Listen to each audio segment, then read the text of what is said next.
Master of Chaos, the Prodigal Father.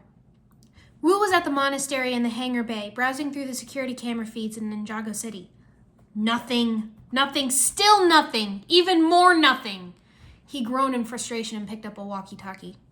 Pixel, I've checked almost every security camera in Ninjago City. No sign of where the mechanic may have taken Zane, he said. He heard no reply. Pixel? Pixel? The security alarm went off and Wu checked the camera elevator. He was very surprised at who he saw in there. Zane! It turned out to be a cardboard cutout, and there were 3 of the mechanic's henchmen in the elevator. Ha! Fooled you, old man! One of them gloated. I might be old, but you're the fool trying to break in here, Wu said, grabbing his staff and beating back the 2 who tried to rush him. Fail. The henchman laughed. Not too shabby for an old guy, he remarked.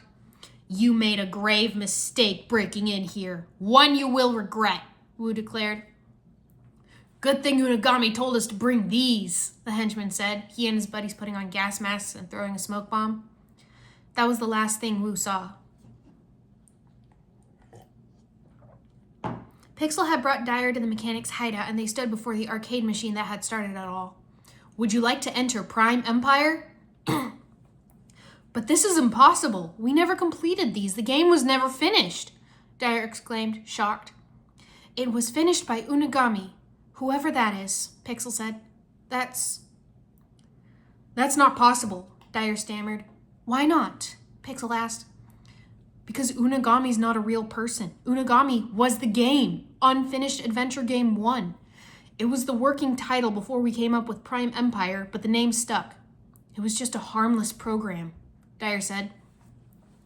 This harmless program wants revenge and is taking it out on Ninjago City. It is employing the services of the mechanic who kidnapped Zane, Pixel told him. But that's impossible. Unagami isn't alive. It isn't real.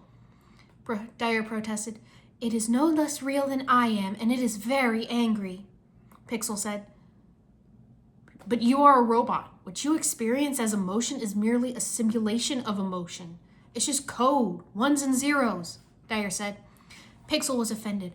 As are yours. They are electrical impulses in your brain. I assure you, Unagami's emotions are just as real to him. And if we do not find a way to stop him, he will cause tremendous harm. I don't know how to stop it, Dyer admitted.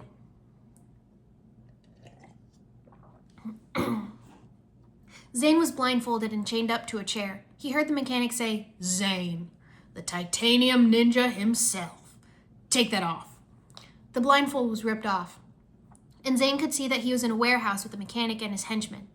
Before you tell me that your samurai friend will come rescue you, you should know that I'm jamming your internal GPS tracker. I don't want anyone crashing the party yet, the mechanic said. What do you want, mechanic? Zane asked. Glad you asked. Let me show you, the mechanic said, grinning. He gestured to a large machine. I call it the Manifestation Gate. Once completed, it will allow my master, Unagami, to enter the real world. Impossible, Zane gasped. No more impossible than real people getting yanked into Prime Empire, the mechanic said with a shrug. Same process. We're just gonna do the reverse. Zane did a quick calculation in his head. The energy requirements for such a device would be massive! You're right. We need to trap hundreds of people in the game, then harvest their energy, the mechanic said. Oh wait, that's exactly what we did. Ha ha ha ha! You can't do that. You have no right. These are innocent people, Zane said. They were innocent people. Now, they're innocent energy cubes. Soon, Unagami will have the energy that he needs. But there is one more thing I need here to finish preparations on our side. The Prime Empire motherboard, which you took, the mechanic said. The motherboard was destroyed, Zane told him. The mechanic just laughed.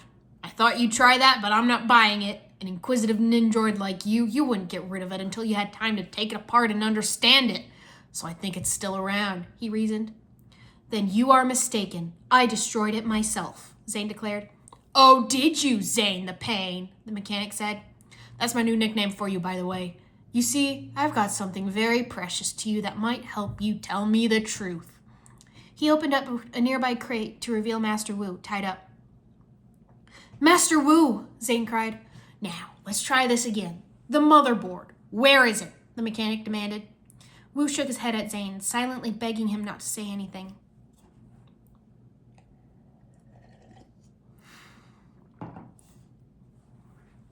What about a backdoor, or a shutdown code, or a failsafe? Pixel asked. No, nothing like that, Dyer replied. But the game was shut down before, Pixel said. That was different, Dyer said. Tell me what happened, please, Pixel said. Dyer sighed. We were going into beta testing. What are we doing today? Unagami asked. Well, Unagami, it's a big day. You're going to get your first live test player, Dyer replied. How exciting! I shall endeavor to meet your expectations, Unagami said. Dyer chuckled. I have no doubt you'll do fine. A teenage boy poked his head into the room. Hey there, Mr. Dyer. Is this where I get to test the game? He said. Come on in, Scott. This is it. Our newest game, Prime Empire, Dyer said. I guess I'm going to have to stop calling you Unagami now, won't I? Since you have a proper name and you're no longer Unfinished Adventure Game 1. If it's all the same to you, Mr. Dyer, I prefer Unagami, Unagami said. Oh, it can talk? Scott asked, surprised. Of course, Unagami replied. What do you say? Are you ready for a gaming experience like nothing you've ever seen before? Dyer asked. Scott came up to the controls. Okay, Unagami, I'm an expert gamer, so it'll take a lot to impress me, Scott said. Better make this as intense as possible, Unagami, Dyer chuckled, leaving the room. I shall do my best, Unagami said, and Scott started playing. You have reached level 13. Would you like to enter Prime Empire? Unagami asked. Wicked! Scott exclaimed. There was a bright flash of light, and Scott was gone. Okay, time's up, Dyer said, re-entering the room. He noticed that it was empty. Scott? Scott? Scott is no longer here, Mr. Dyer. I did as you instructed me. I gave him the most intense experience possible, Unagami said.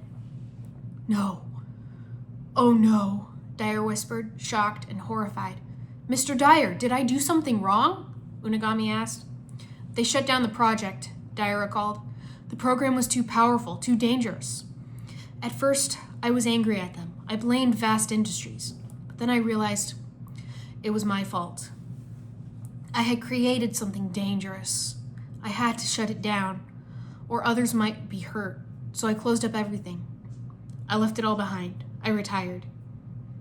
Unagami only did what you programmed him to do, and you punished him for it? Pixel said. I thought it was just a machine. I didn't know it had feelings. How could I know? Dyer said.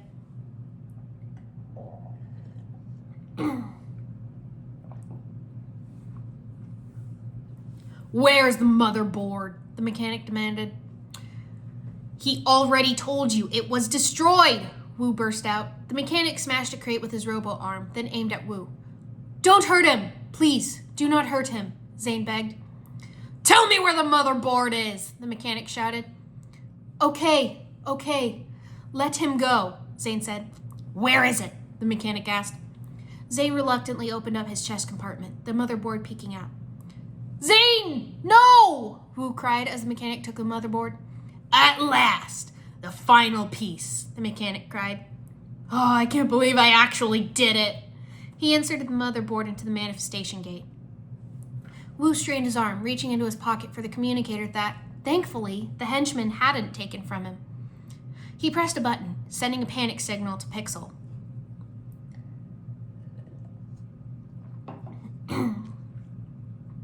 Pixel's arm started beeping. What's that? Dyer asked.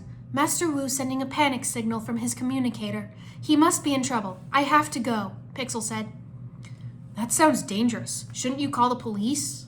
Dyer asked. My friends are in danger. There's no time, she replied, running off. Your friends? Dyer asked, running after her. Pixel managed to track the signal to a warehouse, Dyer close behind.